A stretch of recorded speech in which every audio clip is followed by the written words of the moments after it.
नमस्कार विद्यार्थी मित्रांनो. प्रकरण 6 वसाहतवादाविरुद्ध भारतीयांचा संघर्ष या प्रकरणाचा आढावा आपण आजच्या तासिकेमध्ये घेणार आहोत.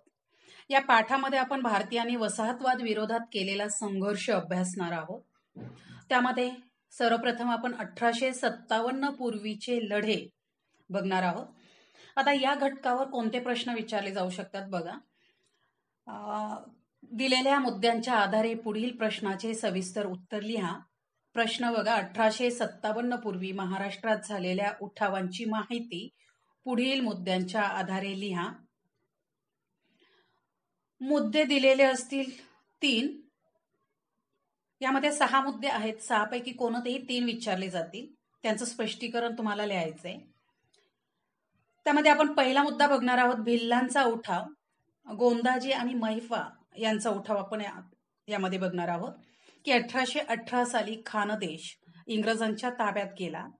त्यानंतर सातपुडा, सातमाळा आणि अजिंठ्याच्या परिसरातील सगळे भिल्ल एकत्र आले.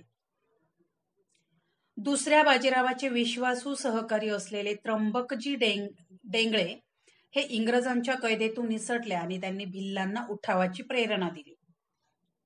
याच त्र्यंबकजींचे पुतणे गोदाजी आणि महिपा यांच्या नेतृत्वाखाली भिल्लांनी उठाव केला. कॅप्टन ब्रिग्ज याने भिल्लांची रसद बंद करून त्यांची कोंडी केली आणि उठाव दडपून टाकण्याचा प्रयत्न केला. इंग्रजी सत्तेचा प्रमुख असलेला माउंट स्टुअर्ट एल्फिन्स्टन हा दुसरा मुद्दा असेल. यामध्ये ह्या माउंट स्टुअर्ट एल्फिन्स्टनने सामोपचाराचे धोरण स्वीकारले आणि काहीच भिल्लांना त्याने वाटसरूंचे संरक्षण करण्याच्या कामावर नेमलं. म्हणजे काहींनाच त्याने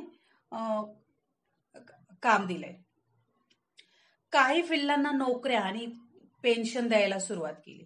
म्हणजे काहींना त्याने हाताशी धरले, त्यांना रोजगार उपलब्ध करून दिला आणि अशा रीतीने त्याने हे भिल्लांचे उठाव शांत करण्याचा, दडपण्याचा प्रयत्न केलेला आहे. मेजर मोरीन याने भिल्लांची गळचेपी करत त्यांना शरण यायला भाग पाडले. याच दरम्यान म्हणजे 1822च्या दरम्यान हरिया या भिल्लांच्या मोर्ख्याने उठाव केला. त्यावेळेचा कॅप्टन रॉबिन्सन याने हा उठाव मोडून काढला. त्यानंतर लेफ्टनंट आउट्रम याने भिल्लांचा उठाव मोडून काढला. त्याचबरोबर त्याने भिल्लांमध्ये राहून त्यांच्यात विश्वासही निर्माण केला. आउट्रमने भिल्लांना शहरी जीवनात आणण्याचा प्रयत्न केला.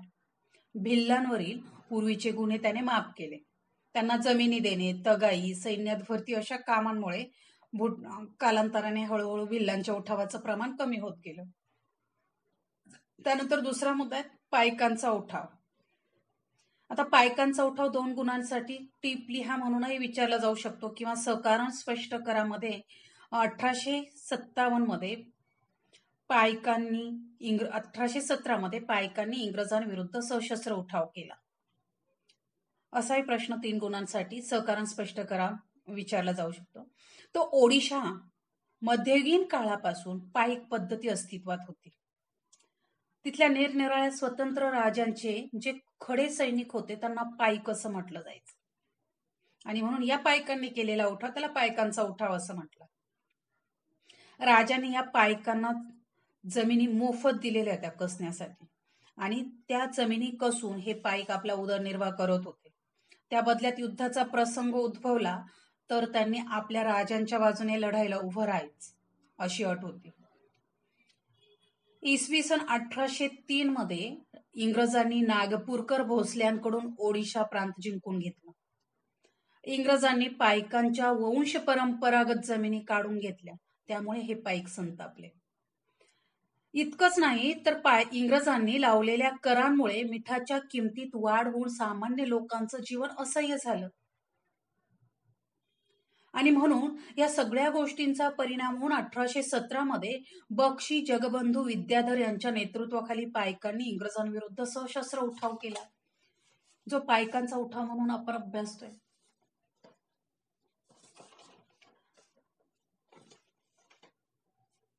त्यानंतर 1857 पूर्वी महाराष्ट्रात झालेल्या उठावांची माहिती पुढील मुद्द्यांच्या आधारे लिहा. असा हे सविस्तर उत्तर लिहामध्ये प्रश्न विचारला जातो. त्यामध्ये 3 मुद्दे विचारले जातील. हंसाजी नाईकांचा उठाव, सातारा जिल्ह्यातील रामोशांचा उठाव, सावंतवाडीतील उठाव, कोल्हापूरच्या गडकऱ्यांचा उठाव.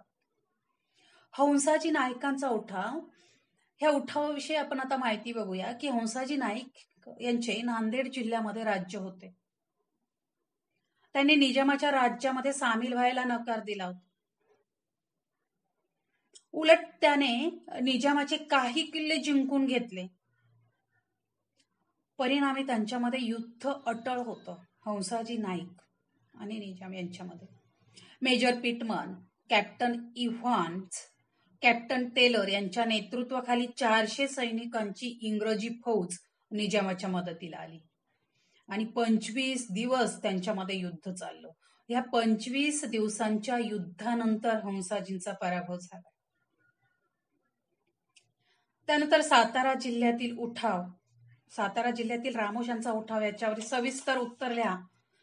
उमाजी नाईक यांच्या उठावाचे वर्णन करा 5 गुणांसाठी.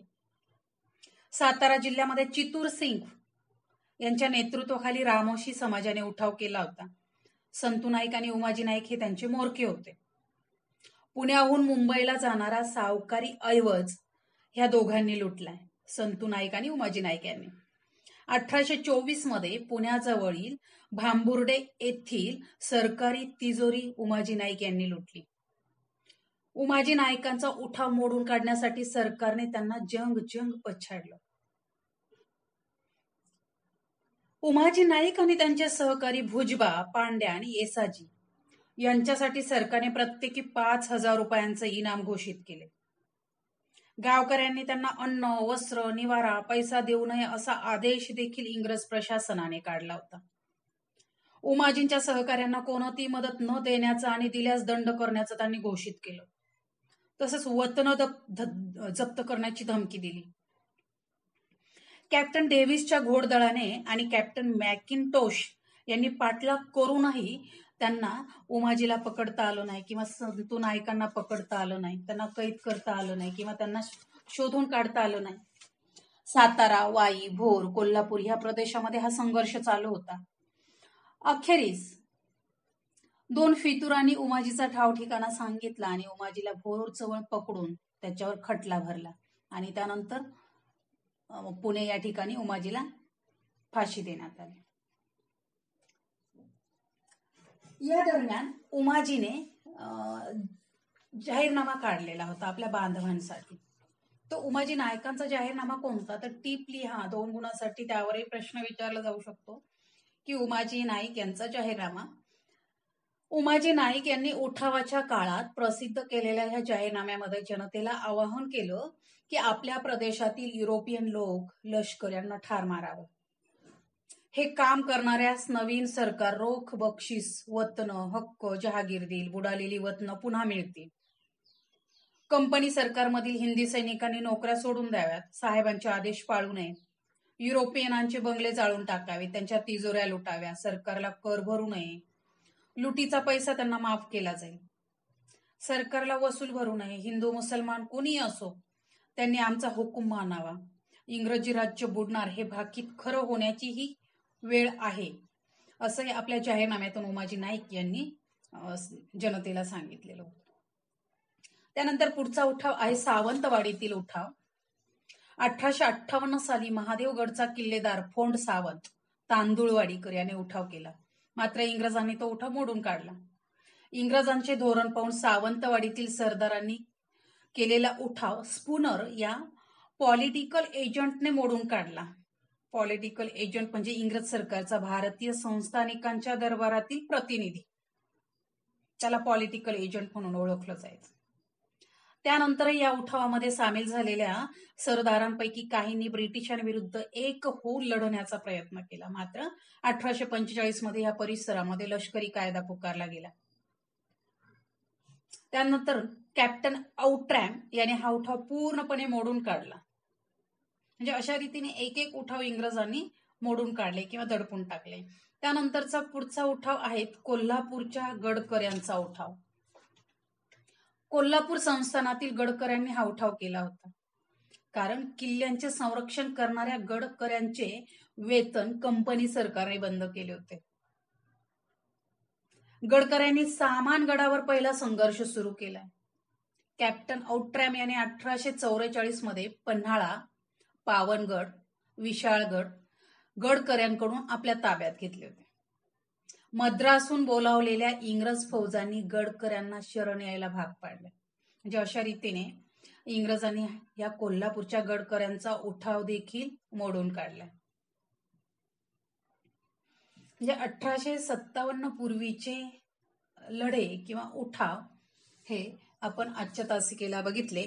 नंतरच्या तासिकेला आपण 1857चा स्वातंत्र्य लढा हा मुद्दा बघणार आहोत. धन्यवाद.